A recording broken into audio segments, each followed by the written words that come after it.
Hey everybody, how's it going? Here in Colorado Springs, beautiful day. Up on top of a roof. Want to show you guys a couple of things.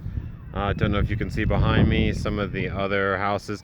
This is one of the worst hit neighborhoods in Colorado Springs. These guys got baseball-sized hail. See that brown roof right there with all those black spots on it?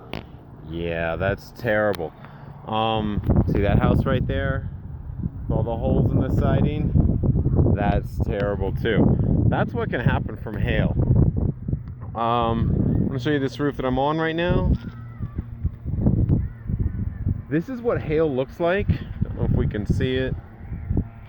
I'll point to that right there. See if you guys can see it. See the matting, the gray, all the fiberglass stuff? That's the inside of your shingle. That's what really protects your house, and the granules just protect that.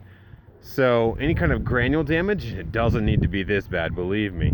But that granule damage is what breaks the shingle itself, makes it so that it can't really protect the fiberglass, which then just rots and wears away from moisture, rain, snow, what have you, because we all know oil and water don't mix. And that's how you get leaks.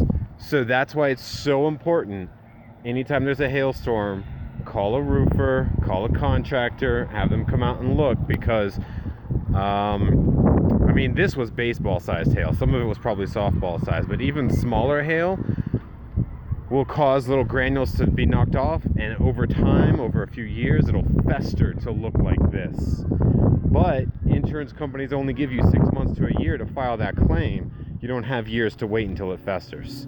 Make it a good one.